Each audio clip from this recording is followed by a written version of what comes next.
frequent story, but not an unsurprising one. Pakistan, which has a long history of deceit and double dealing, used the prestigious Oxford Union debate platform to stage a drama and claim victory against the Indian side. A look at the details of how participants were invited and the information passed on reveals that the debate was never meant to be conducted at all. The Oxford Union debate is an open intellectual dialogue, but the drama behind the motion, and the motion was also strange, viewers. It said, this House believes that India's policy towards Pakistan is a populist strategy sold as security policy.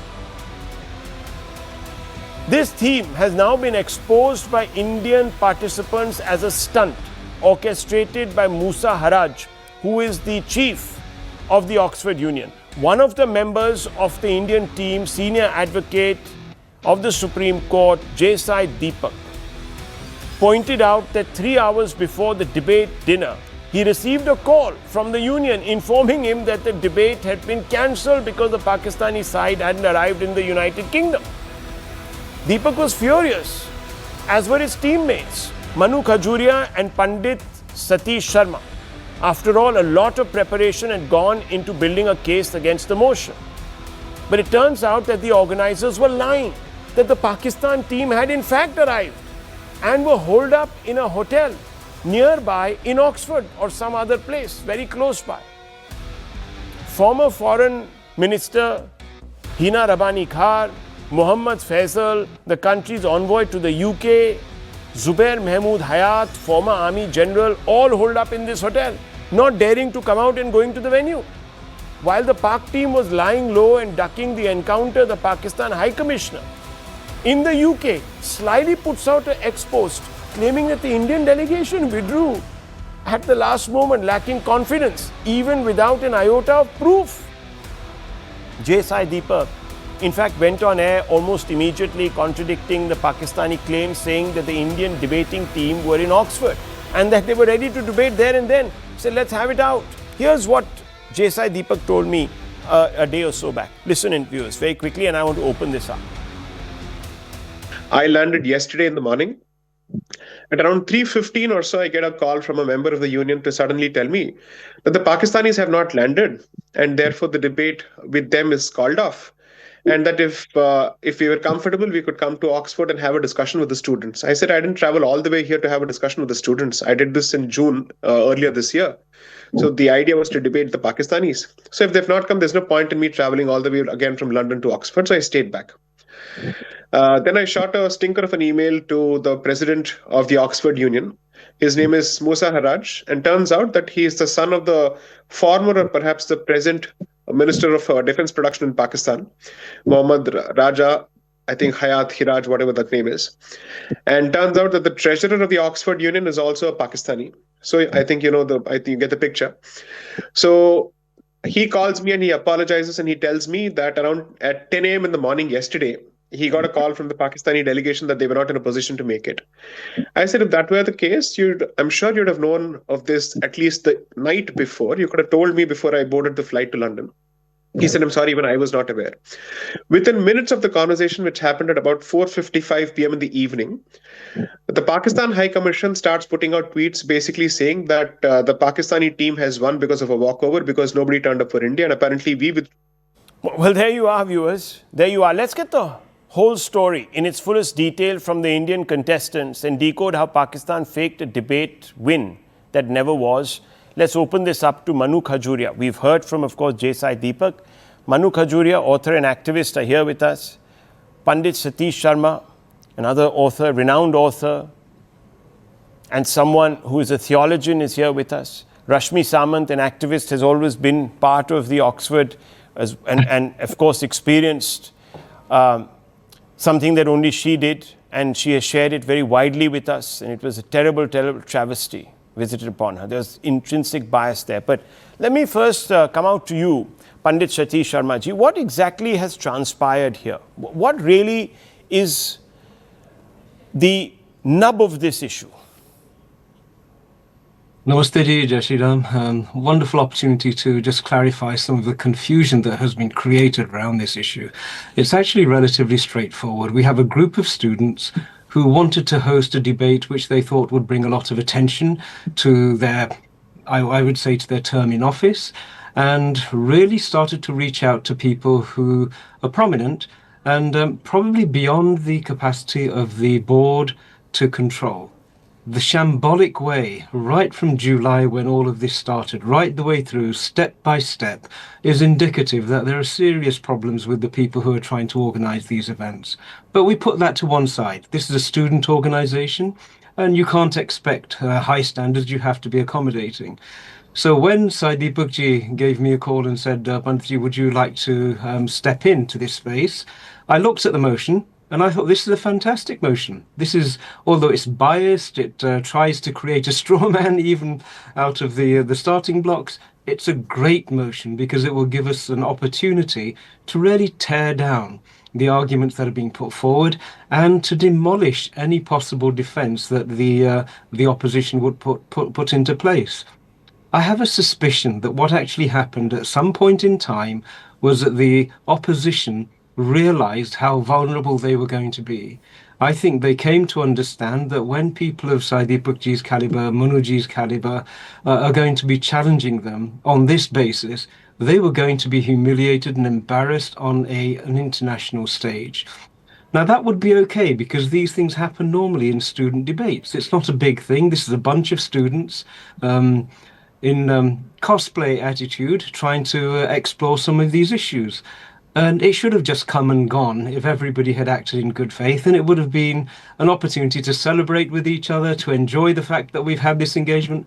But no, the Pakistan High Commission leapt in and I think took control of what they thought was an opportunity to diminish the Indian reputation internationally and to work out some sort of underhanded way whereby they could secure a victory.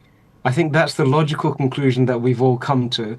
And it reeks of desperation, doesn't it? It does, but many people will say that, look, previous invites, Manu Khajuria, previous invites from the Oxford Union to certain other notables in India have gone unresponded because we know that the deck is sort of stacked against us. So why be part of something that is not inherently going to be fair? Namaste, Rahul. I think the particular debate or the motion that you're referring to is something that was going to take place on, or took place rather, on November 14th, 2024. And the motion was that Kashmir should become an independent state, to which very rightly my friends Aditya Raj Kaul and Vivek Agnihotri and others had refused to come and participate. But this particular debate, as Satish Ji is pointing out, was pretty much a simple debate, a motion we could have very easily risen up against. And we went in good faith, that the Oxford Union, once upon a time a very respectable, prestigious and influential debating society, is in the hope that it would allow for a fair debate and we would stand up and put India's point across. And of course, myself and Satish Ji were the last minute entries, and we had J. Deepak, and like the troopers that we are, we decided to go because this was a straightforward debate. Now, the two things here, I would say, Rahul, are first that the desperation, as Satish Ji said, of the Pakistani High Commission to use the Oxford Union as a proxy to peddle its false narratives and do it so sneakily. And as later, after your interview with J. Deepak, in fact, we noticed the timestamps. So the Pakistani High Commission and the Pakistani media had claimed victory in this debate even before we were informed that the Pakistani contingent has not flown in, and hence the debate cannot go forward as planned. So they were not even clever enough to do this in an intelligent or rather watertight manner. They did this even before we were informed, and we dropped the idea saying that, okay, the Pakistani contingent are not here. So first of all, the desperation of the Pakistani state to use the union as the proxy. And secondly, the state of the Oxford Union itself. The fact that under the tenure of its Pakistani president, it's taken its credibility, its prestige has taken a serious beating, where no confidence motions have happened, where the funders and donors of the Oxford Union have backed out. There have been so many controversies, and it's happened under the tenure of this Pakistani president. So it's very interesting because I want to bring in Rashmi Samant. Rashmi Samant, shouldn't Oxford College, I don't know, is there somebody who sort of oversees this union? Should they not step up and say, given the fact that the Pakistani High Commission has stepped in, so they've made this, a governmental issue, should not somebody from the British government or someone now look at this? Because clearly you're letting a country get away with a smear campaign. Well, Rahul, I think the very country that you're talking about, there are lots of Pakistani origin members of parliament in the current government. So I think that is also going to be very difficult because the Pakistani origin people have been very artistic in the way that they've infiltrated multiple institutions.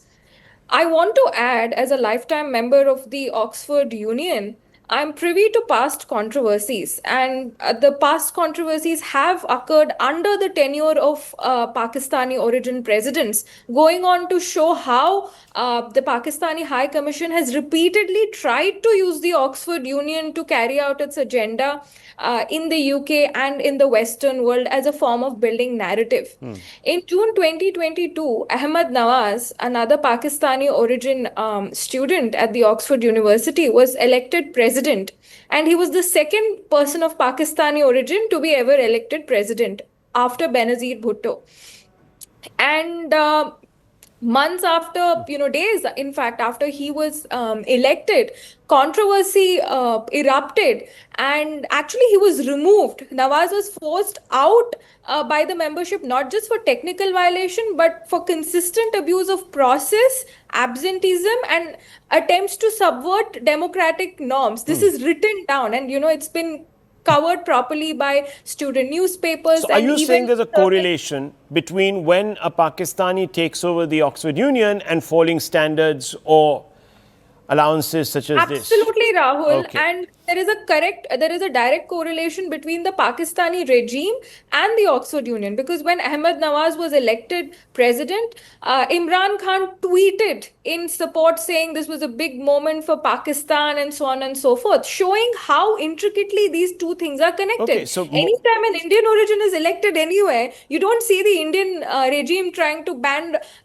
try to hitch on the bandwagon. The Indian government never, yes. I mean, never does that. So clearly it matters a lot more to the Pakistanis viewers to tom-tom any little brush with recognition in any spot of the world, even if it's as trivial as somebody taking over as the president or what have you, or the chair of the Oxford Union. But given the fact that the government there in Pakistan has made this an issue and has tried to sort of link this with India's own image, I think the British government should step in and they should issue some sort of a clarification and put the subject to rest. I really do believe that that's what is required. I leave it at this, viewers. I just want to move on because there's a very important story, and thank you very much.